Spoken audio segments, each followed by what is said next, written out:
Hello, everyone. Welcome to the DMV Business Show. And today I have a very special guest, Thomas Miche of Miche Pest Control.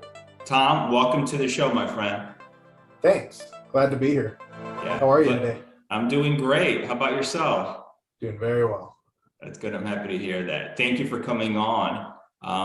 So obviously, Miche Pest Control, it's self-explanatory because I've had guests before and they have different names. So I try to get them to sort of introduce themselves and the company. But if you don't mind, just for those who might not know what Miche Pest Control is, you can give us just a brief general overview of what you guys do. Yeah. So we're the top rated family owned and operated pest control company serving DC and Baltimore. Obviously Northern Virginia as well. We have 2 locations in Virginia. We do residential services mainly, though we do a large amount of commercial. And it's pest control, termite control. Not all pest control companies do termites. We do a lot of mosquito work as well, which not all pest control companies do. And because of where we service, we have a very tailored rodent solution as well. So pest, rodent, termites, and mosquitoes. Oh, that's great. That's good. So before we go a deep dive into the business, Tom, if you can share with the audience, are you originally from the DMV area or where'd you grow up? Where were you born? So I'm not from the DMV area. My wife is. She was born and raised in Manassas. It's how we ended up here. But I grew up in Minnesota. Dad was in the Navy. I was born in South Carolina at the naval base there. We lived a few years in the Great Lakes area, the Chicago Great Lakes Naval Base. Dad retired from the Navy. We went to Minnesota and I grew up there. Spent most of my childhood there. Do you remember around how old were you when you moved to Minnesota? It's probably 8 years old. Okay. Somewhere around there. Okay. So most of your childhood was there, I guess, all through high school? All of high school. Okay. So growing up in Minnesota, what were you into? I don't want to stereotype and say hockey, but It's funny. I did not enjoy hockey. okay, all right, that's good to know. I was not very good at skating. We didn't have a ton of money growing up, so we didn't have money to spend on decent hockey skates, and it just wasn't my thing. I did a lot of soccer. I ran cross country, I ran track. I was a distance runner in track. Did a lot of music. So I was in concert band, jazz band, pep band. I was in the choir, so concert choir, chamber choir. I was in a musical at one point. I was super involved. Oh, I didn't know that. So you have some pretty good pipes? I don't sing all that well. I was a much better instrument player. Trumpet was the first instrument for me. I'm much better at that than I am at singing, but I can carry the tune. Oh, that's interesting. My oldest, my 10-year-old Liam, he's in band as well, and his instrument is the trumpet. Cool. Yeah, it's a trumpet. So he has it, and it's fun in the house when he's practicing, to say the least. Do you have a good mute for him? A good mute? Yeah. You need it if he's going to practice, because it'll save his ears and your ears. I didn't know that. I need to look into it because, I mean, the whole house can hear. Probably people walking outside the house as well, I would assume. They can. Yeah. There's some really good mutes that I definitely recommend you invest in. Thank you. I'm gonna. He's been doing it now. I think even he started pre-COVID. I remember. So it's been over 2 years. He's been with the trumpet. So 2 to 3 years, and my wife and I tell him, I'm like, Liam, do you want to explore another instrument? And he was like, no, I'm going to stick with the trumpet. I'm happy with it. I'm like, okay, let's stay with the trumpet. Yep. Carpet on the walls in a specific practice room would be good. I don't know how much space you have, but carpet helps a lot for soundproofing. Okay, that's good. So into music and all different sports. And what happened after high school? So I went to college, for a year, dropped out. I went to BYU. Okay. I think college has its place. It wasn't for me though. I definitely recommend it to people that want to pursue an advanced degree, like if they have a purpose for it, but to go to college just to go to college, don't recommend it. Not at all. Yeah, that's true. What did you know going into BYU as far as what you wanted to major in, or you were undecided? Not really. Okay. I went because of family and peer pressure completely. Yeah. I mean, So it was good. I learned a lot, but I shouldn't have gone. 1 year. So after that year, what ended up happening next? So I got in a skateboarding accident and broke my skull in a couple places, broke my wrist pretty bad. So that led to the decision not to continue college, but I was trying to figure out what to do for work. A security system sales company found me, the precursor to Vivint. So I was knocking doors and selling door-to-door security systems. That was terrible. I barely sold any. Lost a ton of money on the experience, but I learned a lot from it. So someone approached me, said, you should sell Dish Network. It's an easier sale. Everyone has TV, wants TV, needs TV. You just look for the people that moved into the area and maybe find people that aren't very happy with their current provider, switch them, maybe save some money. That was easier. Didn't really like it. Then someone said pest control. You should try selling pest control, which at the time I didn't even know was a service that people would buy. Where I grew up, it's a super small town in Minnesota, so it's not like we never had someone knock on our door. We never had the service. Completely foreign concept to me, but sure, why not? So that's how pest control found me. Was a door-to-door sales rep. And all this is back home in Minnesota? No, so I went from Minnesota to BYU in Provo, Utah. Mm-hmm. The security system sales team that found me took me to Vallejo, California, that area. We lived in Napa. The areas that I was in were not the nice parts of Napa. It was semi nearby. We spent some time in Vallejo and some other areas. There were a lot of reasons I didn't do super well selling security systems, but from there I ended up going to Idaho to sell Dish Network. I did okay, not great. And then pest control took me to Chantilly. Oh, Virginia. Virginia. Okay. And it was working in Northern Virginia that I met my wife. And we left a little bit, came back, and we're here to stay. Started a company. Wow. So all these sales roles and jobs, Tom, basically you relocated for every single one of them until you landed in Northern Virginia. Yep. Okay. And it's funny, my wife moved back out to Utah. So I didn't sell always. For a while there, I was a technician. I realized that I didn't love selling door to door. I was only ever a mediocre rep at best. Okay. So sold door to door for a while, just was really struggling with the mental grind of it because it's a very difficult job. Oh yeah. Ton of no's. Dude. And it's not just no, people treat you like you're less than human sometimes. It's bad. Yeah. So getting through that, I ended up working as a technician for a company that eventually sold to Green Pest Services. They're in the area.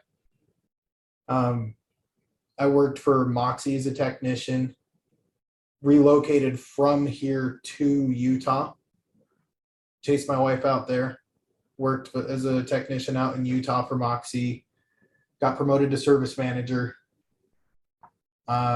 Figured out I could make more money as a technician at Terminix than as a service manager at Moxie, so made that leap, did very well there. They promoted me to service manager as well. And then a company that at the time was just in Ohio, the owner knocked on the door of where I was living. He'd seen the Terminix truck in the driveway, and they recruited my brothers who were living with us at the time and me to work for them. We moved to Ohio for that, and I was their first regional manager. Life changed completely at that point. Completely. Bought a house in Ohio. I had never been there before. And I started a lot of new branches for that company. I mean, they took a shot on me. I didn't have any regional manager experience. I didn't have any branch manager experience even, and they knew that. But they had me start branches in just all of their new branches that are not in Ohio. So when I started with them, I was living in Columbus, commuting to Cincinnati once a week, commuting to Cleveland once a week, running meetings, hiring people, training people. And then I added a branch in Indianapolis, added a branch in Chicago, and added a branch in Salt Lake City, Utah. And this is all in 2017. We were servicing in Northern Kentucky, Lexington, and Louisville. All that year, that was all 2017. In 2018, we added Detroit, Lansing, Grand Rapids, and Philadelphia, Wilmington, and a little bit of New Jersey. In 2019, we added Pittsburgh, and did a lot more in New Jersey. And this is you leading the growth, Tom? I didn't lead the sales side. Okay. I was hiring, training, recruiting technicians, and did a lot of scaling operations. So, for example, this is the most drastic change. In 2019, we added enough customers in the Philadelphia area that we went from one manager and 4 technicians over like January, February to a peak of probably about 80 in the summer of 2019 to handle all of the seasonal type services, the extra services that are coming in when you're adding new customers. So we peaked at probably right about 80 technicians between just the greater Philly area, Wilmington, Philly, New Jersey. It was crazy. You were never home from the sounds of it. I was never home. Never home. At one point, they got me an apartment in Detroit because it was too much work adding what we needed to add, recruiting, training people, hiring them. And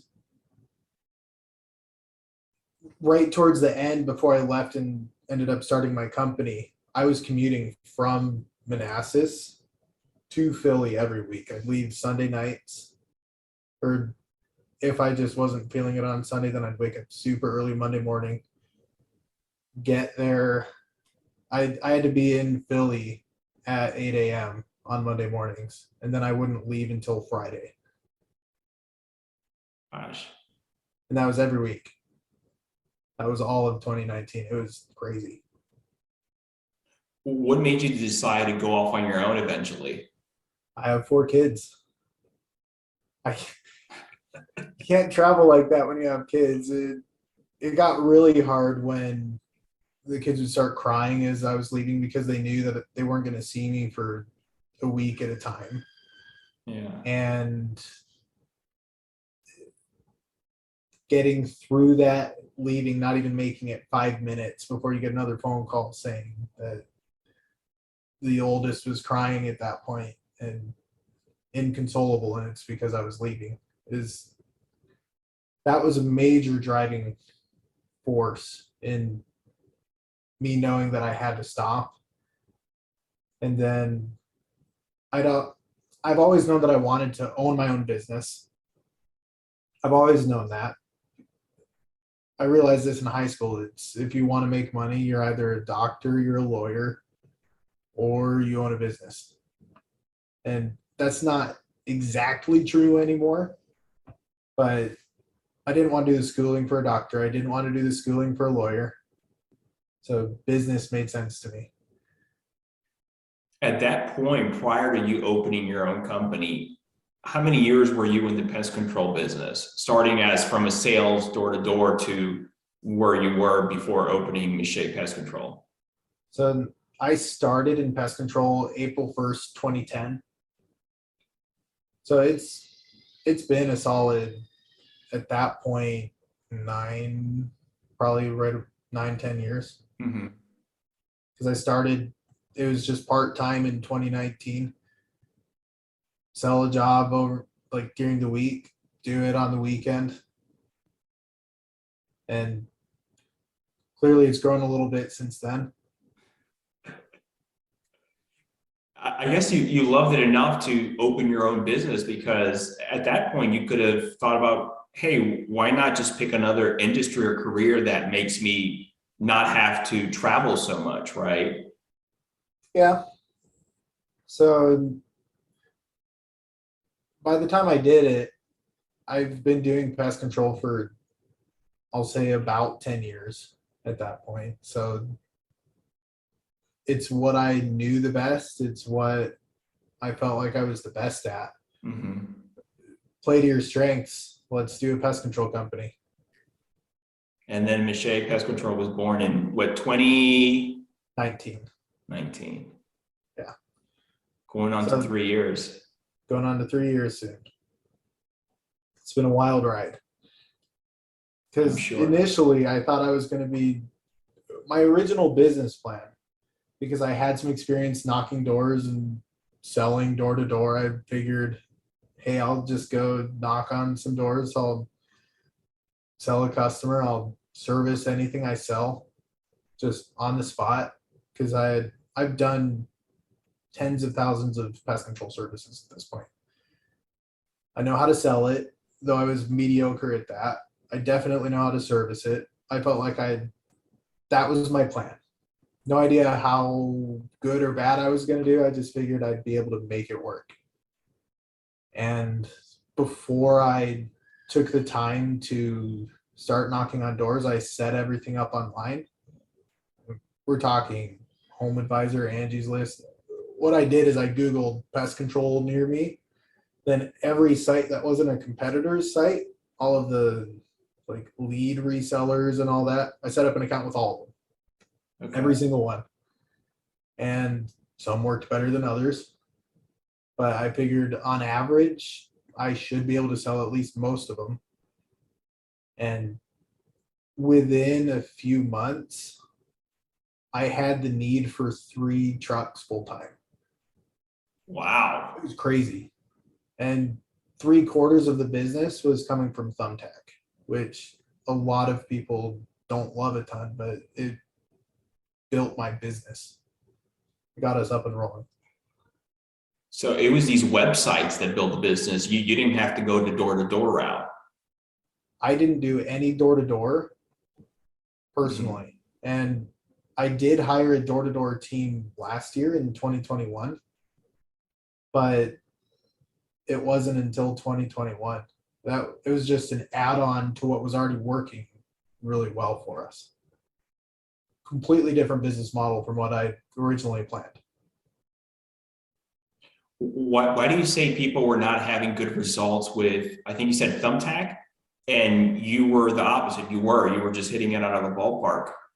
So Thumbtack gives us some visibility into like competition. They have a section called Competition Insights, and it looks like the average person will respond at like 4 to 8 hours after someone puts in a request, which sounds like a long time unless the request comes in at night. Then people start really understanding the 8-hour response time. If it was 2 a.m., I was responding. And no matter what, I was saying we're going to be there. If possible, we were going to do today. If not, today wasn't possible, we will make tomorrow happen. And so no matter what, we'd always say tomorrow, like at the latest. So we're promising a super quick turnaround. We're responding quickly. We were never the cheapest, but we were just a little bit more. Mm-hmm. So I felt like we were able to dodge a lot of the, like, I'll say the worst of the price shoppers, but we always promise more value than any other competitor. We do more for the service than we have since day one. So it works extremely well. And because of that, we've had great reviews. Thumbtack alone, we have probably 1,300, 1,400 hires. And I think it's over 800 reviews now with a 4.9 star rating on Thumbtack. Wow. So this is you, Tom, waking up, whatever, 2 a.m, responding. I guess they didn't have any capabilities for automated message that goes out or anything like that, or? Not at the time.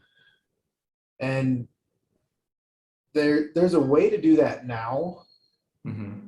but where we offer several different services that are each very different in what you do as well as pricing, the automated message still doesn't work for us. So it's always been just, even if it comes in at 2 a.m., we respond.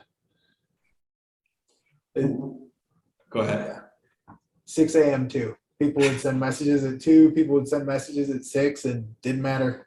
Had to respond like that. So multiple notifications. We'd get the notification from the app, we'd get the notification from the email, the text. Sleep was very sparse. I can't imagine. Plus the kids too. Yeah. Yeah. And at that point, we were helping with my wife's grandmother as well, who ended up passing a little bit after lockdown started for COVID. So we were helping with that too. It was crazy time of our lives. Tom, when you start day one, is it just you, or do you get a tech, or how soon afterwards from the first day do you start then scaling? What was the trajectory there? So initially it was just me. And then I knew at some point I was going to hire my brother, who lived at the time in Bel Air, which is other side of Baltimore. It's a little bit of a hike. In retrospect, that was probably a mistake just because of the distance, 2 hours from where I lived to where he lived. Mm-hmm. So we opened the entire service area in between.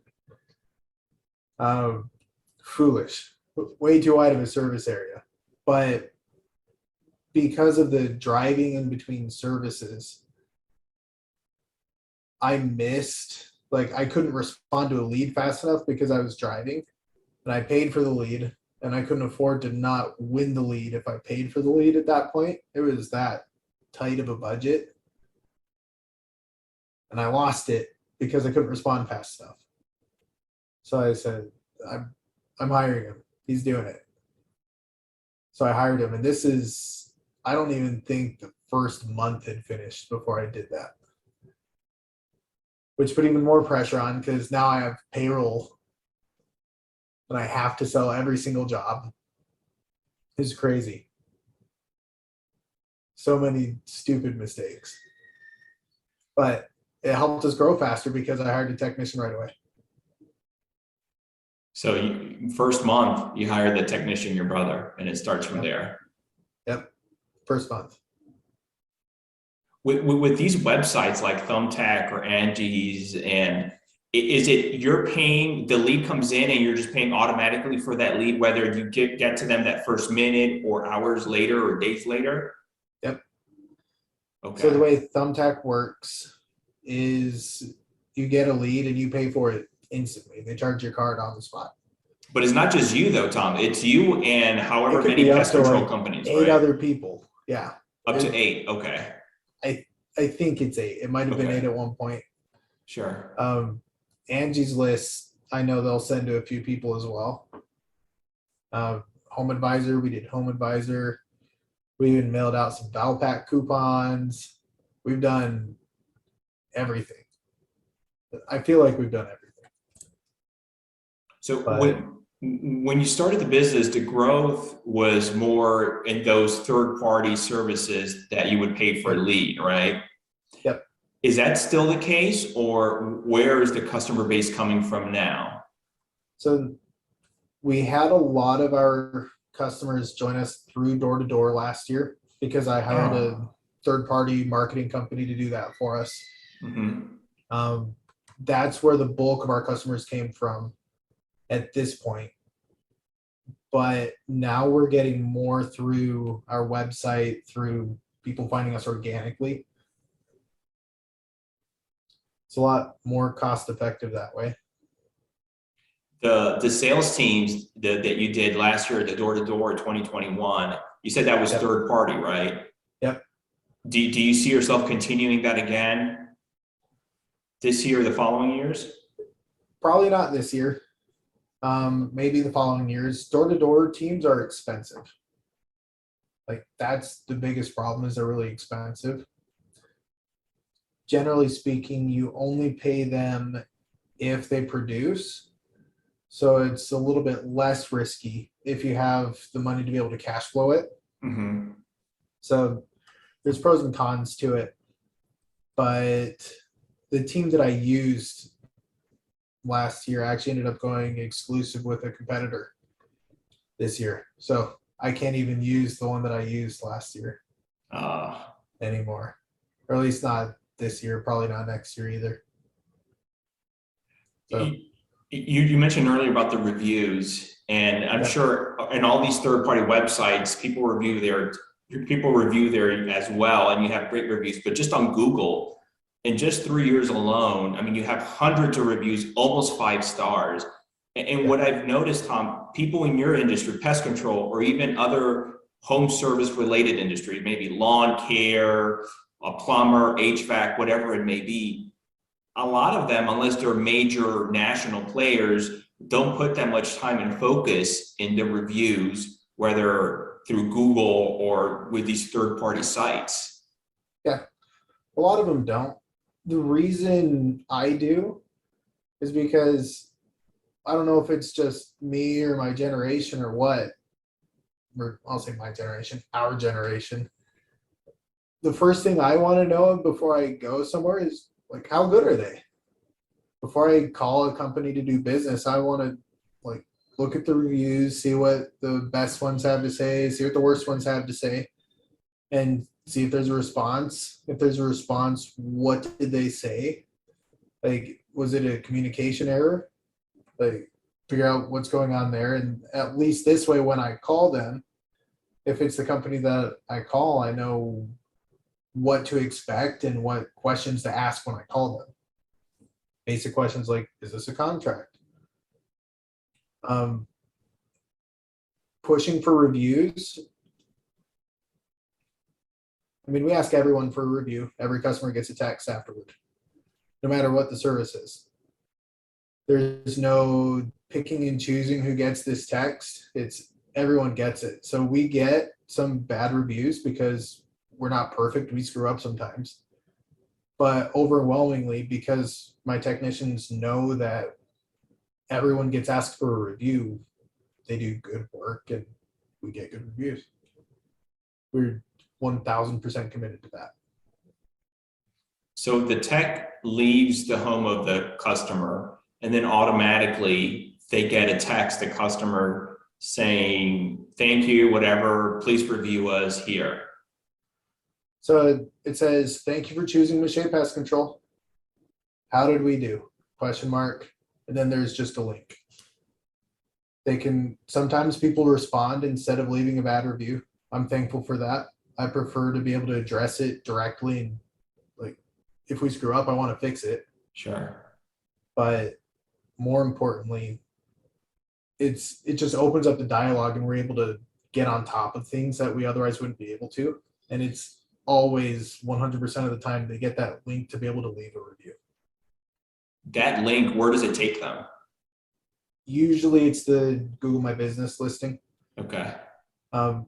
We have several locations. So in our CRM, I've mapped it out to where people get the review link for the one that's closest to them. That's It's good. not perfect, but it works pretty good. So it's the CRM that sends this text message to the customer, right? Yeah, I have it automated. Got it. Okay. I'm curious, well, what CRM do you use? We use Field Routes. Okay. It's formerly known as Pest Routes. It's a pest control industry specific one that recently started branching out more into like lawn care services and other things. That's good.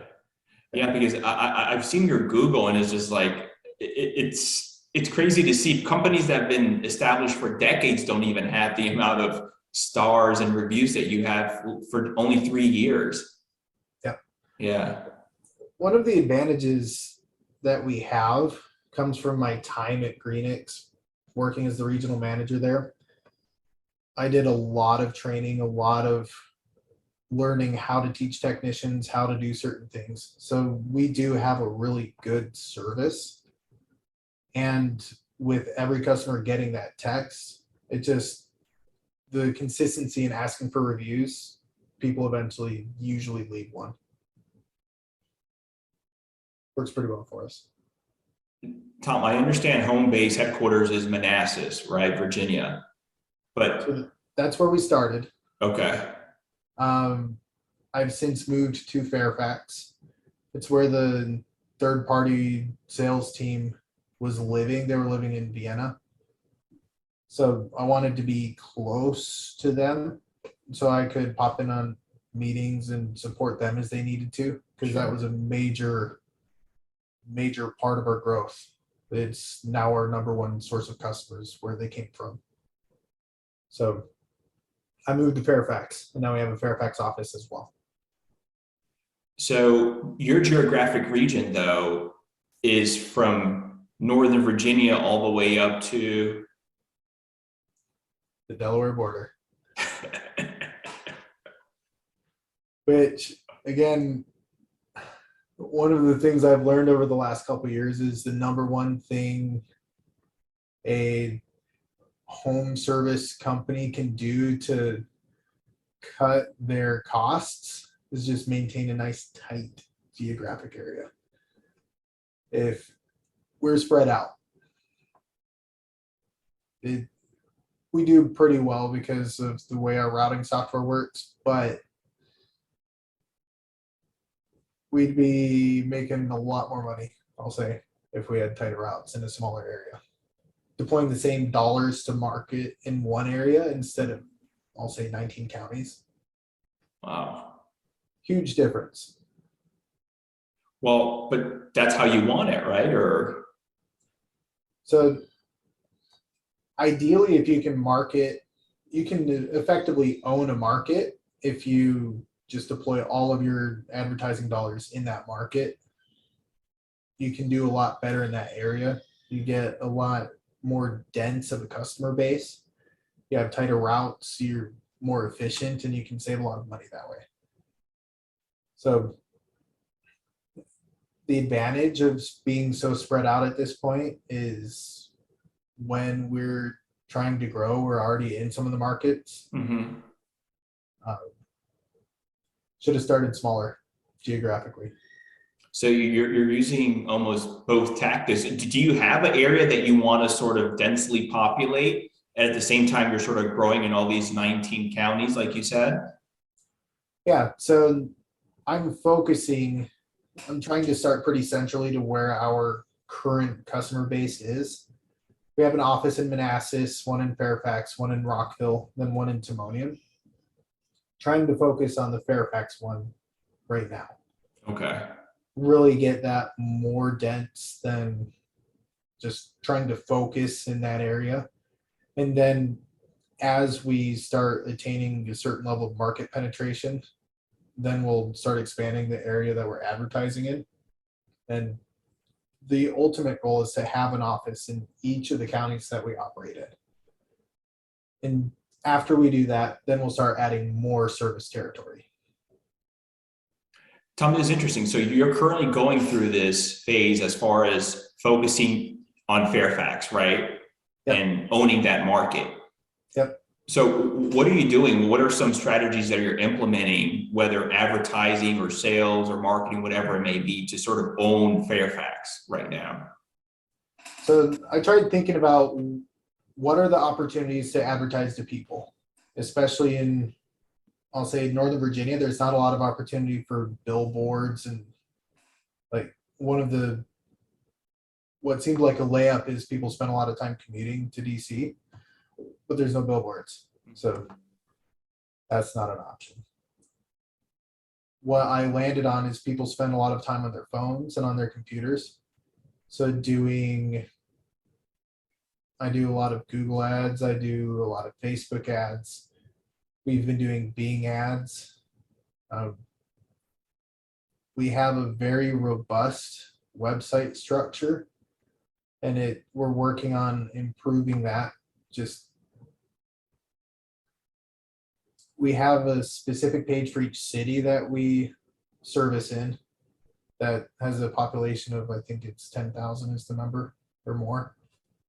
So we have a lot of pages on the website geared towards getting customers in that specific area.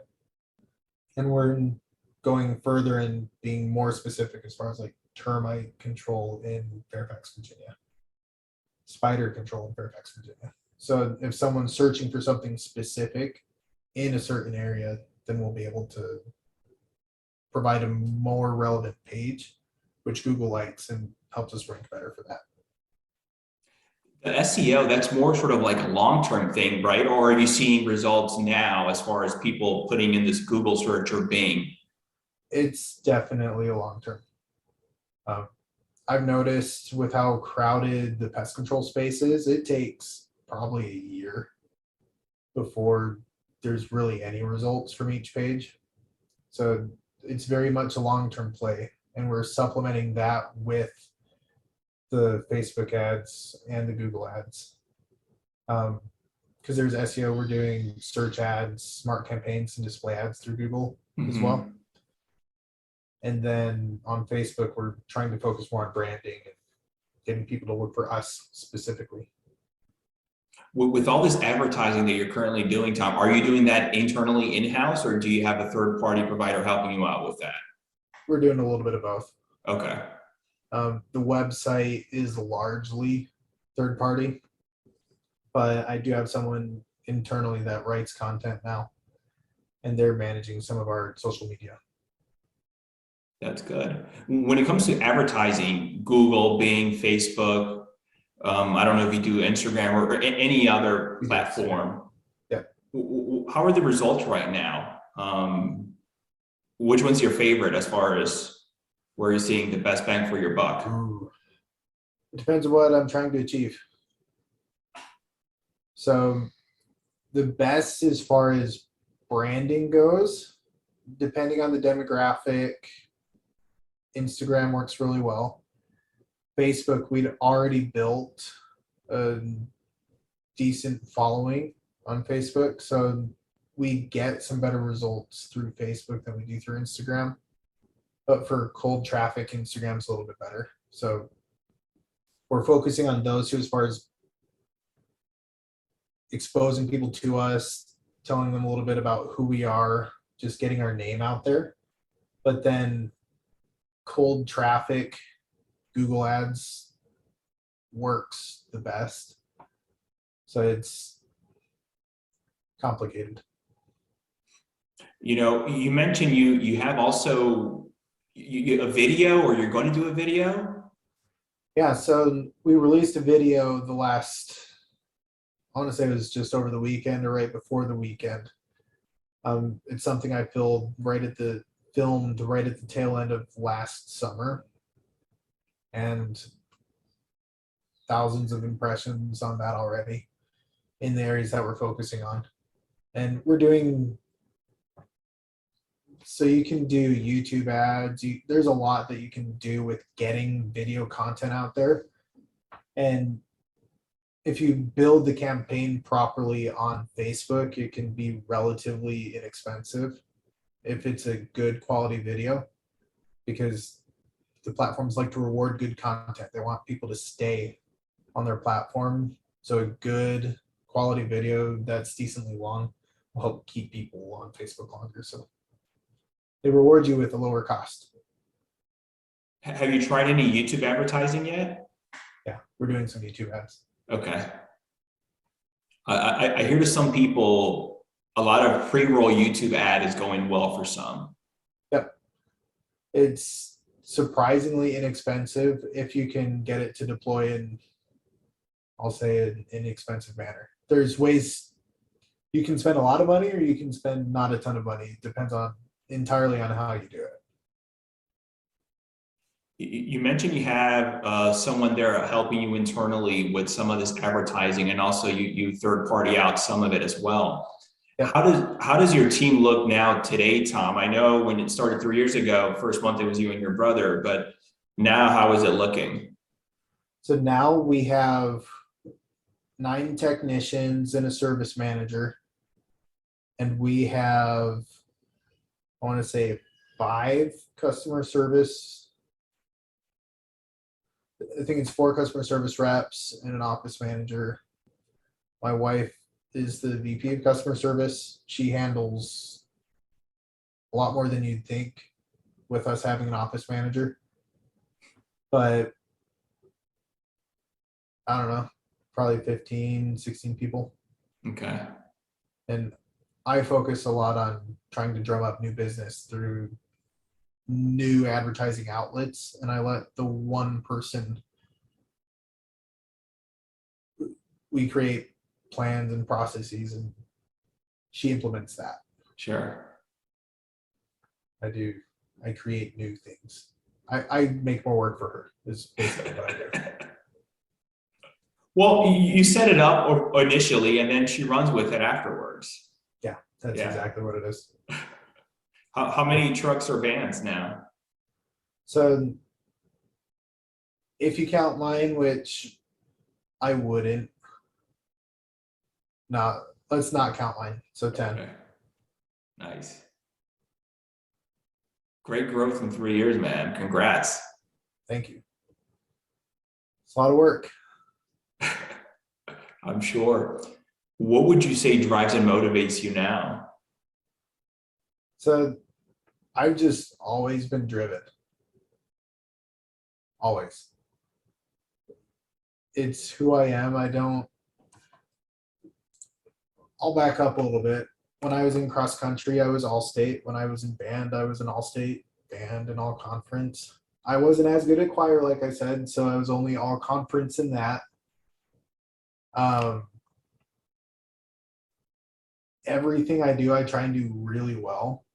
If I'm going to spend time, I might as well be all in when I'm doing it. So right now, what drives me is making sure we're doing really well. Right now, we are operating at a really high level. So the focus is on growing and adding new customers. We pay well, so we don't have a problem finding people. We get good people. So it's really just focusing on growing. I'm glad you just mentioned people right now, Tom. How do you go? Because I'm hearing it from a lot of many clients, and I'm not sure if you're running across this as far as many people out there are having difficulties finding people to work for. So how do you go about, one, finding the right people to bring onto your team, and then placing them in the right seat there in the bus to grow the business even more? Great question. First, you have to be willing to pay well. So I'll say last time I looked at what pest control technicians make, because our customer service team is entirely remote, so we can hire from anywhere. that really expands the job pool or the talent pool, I'll say. Mhm. Technicians aren't remote. So you're fighting with a lot of different companies for the same people. So last time I looked, pest control technicians would make between 14 and 19 an hour. We pay 20 an hour. So we intentionally pay right above the market top so we can get the best possible people. And we always get plenty of applicants. Not only do we pay more hourly, we pay performance bonuses as well monthly. Not an insignificant amount. We make sure that it's nice and motivating so that they're always providing great work. So because we pay well, it's really easy for us to get employees referring other employees. We find people that way. And most hires nationwide happen through Indeed. Indeed's always proactively reaching out to people that have used the platform before, saying, hey, you might be interested in this job. It's one of the reasons I pay as well as I do. I don't want them saying, oh, I could make this much at some other company. I want them to stay.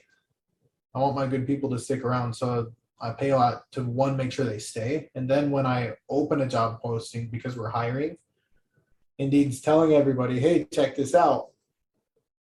And almost always we're offering more than they're currently making. So we get plenty of applicants and we respond quickly, schedule them for an interview. A nice thing about having several locations is that we can interview in a convenient location for them. And we just do it. We're on it. That was my job at Greenix. We took it from 4 people to 80 in one summer in one market. And the techs too, you're finding them through Indeed as well? Yeah. Okay. And I'm sure it's experienced techs that you're focusing on mostly? Surprisingly, no. Oh. So what I find is experienced techs often have a lot of bad habits from other companies. Because we do more for the service, it's really easy for an experienced technician to say, well, I don't need to do that. I didn't have to do that at the last company. No other companies in the area do that. Why would I do that? So I usually don't like experienced techs. So you're hiring newbies, let's call it, and paying them Yep. $20 an hour. Yep. Okay. It's crazy. And you said it's also performance based. So besides that $20, there's more room for growth for them to earn more, right? Oh yeah. So obviously the business only grows if we're keeping our customers. If you're losing everything out the back door that's coming in the front door, you'll never grow. So we bonus technicians based on how good they are.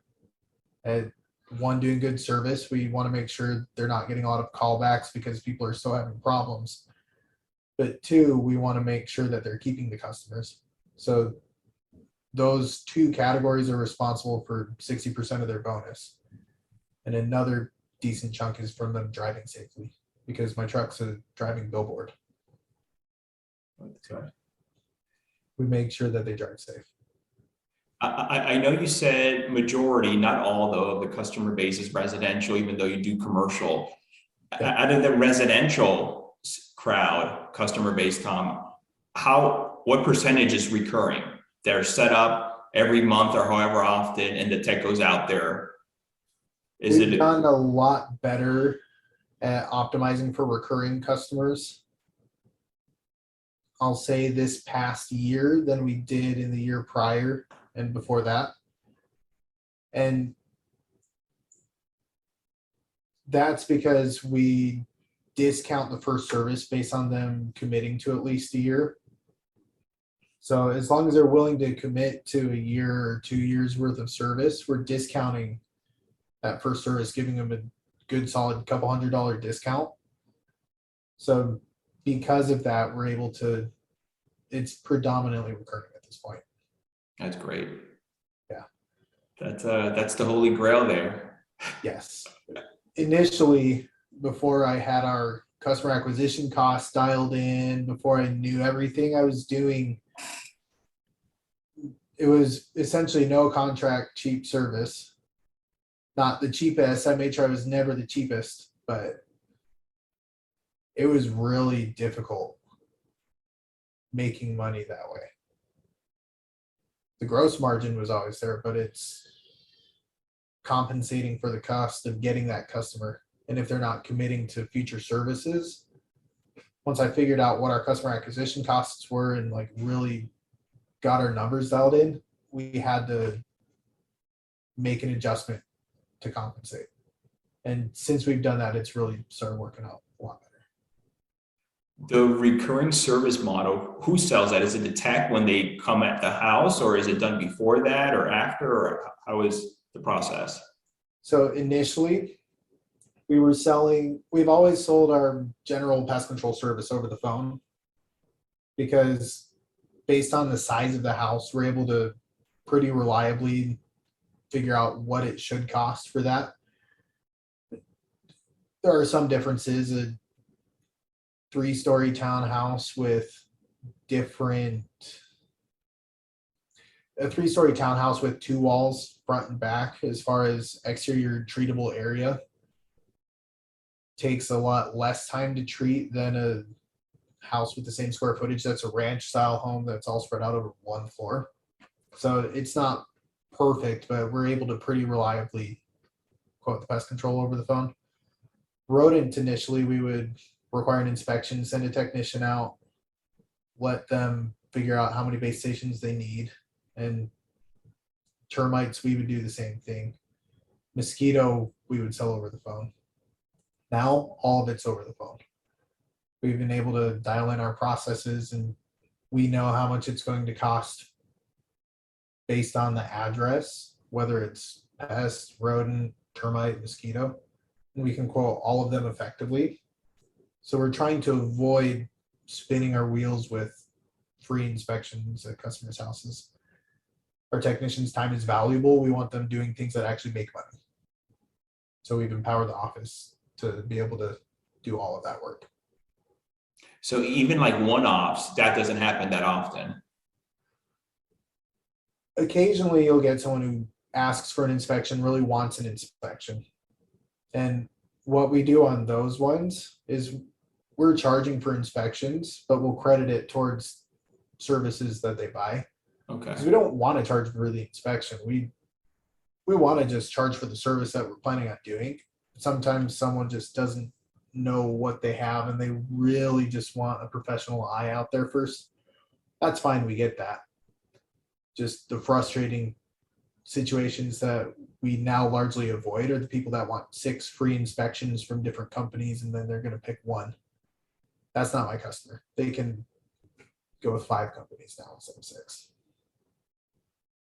Tom, any suggestions that you could recommend the audience as far as what they can do if they do have currently a rodent problem or bugs in their home to sort of fix the situation? So it depends on what they have. You mentioned rodents first, so I'll address that first. For rodents, you always want to figure out how many you have, trap them, get rid of them. You have to figure out how they're getting in and seal those entry points. And then even if you trap the ones you have and seal the entry points, there's going to be more in the surrounding area. So you have to do something to keep them from chewing more holes in the side of your house and getting inside. The easiest way is to just call us, obviously, right? Of course. But doing some type of proactive bait stations to keep the rodent populations down. The rodent population in our area is just huge. So if you're not doing something to keep them from moving in from the neighbor's yard, 2 houses down, 3 houses down, rats will go 100 to 150 feet looking for food. If they find a food source in your area, like in your yard, and they figure out that it's easier to nest in your yard than at the neighbor's yard, they're probably going to nest in your yard. So being proactive with rodent bait stations is the best way to keep those issues down. But you don't want to just do that. You need to trap the ones you already have and seal the entry points. You mentioned earlier also mosquitoes, right? Yep. Now, this is outside of the home. Yes. You know, summer's around the corner. Mosquitoes bite me. They tear me up, man. Outside of the house, of course, but I'm walking in the neighborhood. Yep. But what can someone do if they just want to be outside and enjoy their backyard or front yard without worrying about getting bitten by mosquitoes during the season here? So again, easiest way is to just call us. We'll treat the yard, make sure we get rid of the existing mosquito, and the same service for mosquitoes works for ticks. So we'll get rid of the mosquitoes and the ticks from the yard. That's good too if you have a dog and pets and they're out there in the yard. Yes. And deer ticks are active year round. So December, January, deer ticks are still active. So definitely recommend year round tick and mosquito protection.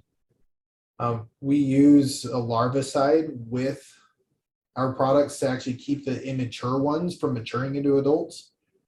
It allows for better control.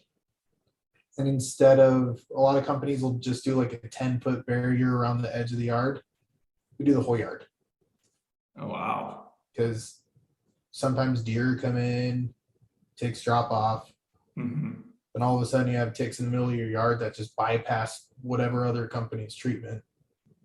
We do the whole yard every time because we want to actually protect not just you, but your pets. Because pets get Lyme disease, pets get like canine heartworm is a major problem that can be transmitted by mosquitoes. There's some gnarly stuff that can get transmitted. Other things homeowners can and should do is just keep an eye out for standing water. If you have pots, like potted plants are often a source of standing water inside the yard. Doing things to make sure that those are draining. And if you have tarps, sometimes water will collect there. You can see the little mosquito larvae wriggling around. Dump that every time. You should check your yard probably weekly, if not twice a week, to make sure that there's no standing water built up that mosquitoes can breed in. Clean your gutters regularly. I'm not going to go crazy and say do that weekly, but a couple times a year is probably a good idea.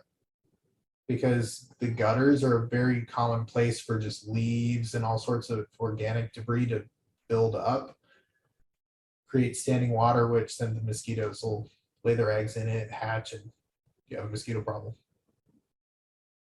All great advice. Basically, just call Miche Pest Control. That's the easiest way. There you go. happy to provide tips. But the easiest way, always going to be calling us. That's great. I love it. Tom, what advice would you give someone who wanted to start any type of business, pest control related or not? Any pointers that have helped you out? It depends on the business. I'm going to say have a clearly defined plan. Make sure you can make money doing it. However much money you think it's going to be, probably double it because that's how much it's actually going to cost. There's so many things that you just don't expect to have to pay that, oh yeah, tax for this, tax for that. The actual cost for this, and there's always just double the amount that you think it's going to take. And hire sooner than later. Are there any specific habits, whether daily habits or traits that you think that have helped you out, whether personally or in business? Yeah. So I took the Gallup Strengths Finder, right? So I know exactly what my strengths are, and I'll name them. Includer and relator are two of them. I know that I'm generally able to include people in conversations and relate to them, which helps me a lot with recruiting. It helps me with interviewing. People are generally very comfortable when I do the interview, which allows me to see who they really are. When people put up that front and don't let you like really know who they are, it's really hard to do an effective interview. But being able to relate to them, understand them helps a lot with that. Other strengths, strategic. I'm able to see the different pieces involved in the business and see how they relate and work things really well. Achiever, I have to do well. I just have to do it. Sleep less than other people, and that's okay. Work really hard, and that's okay because I'm getting those goals. And then competitive. I don't just want to do well, I want to beat everybody. And yeah, I think all of that has been super helpful. That's great. What would you say is your biggest challenge with your role at Miche Pest Control today? Biggest challenge. This will go back to what I said about the geographic area. We started too big. If I had started with a smaller area, we'd be in a different position right now.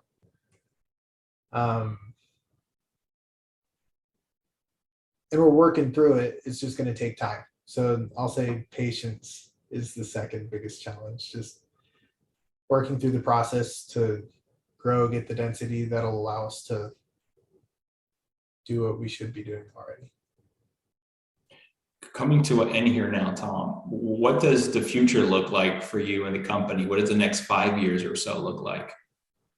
So 5 years. It hasn't even been 5 years yet. And I've had to pivot a few times with the business model because originally I thought it was going to be me knocking doors and me servicing what I sold.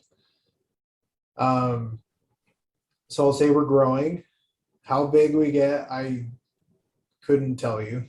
I feel like we're going to continue growing at the clip we have been because we're just getting better at everything we're doing.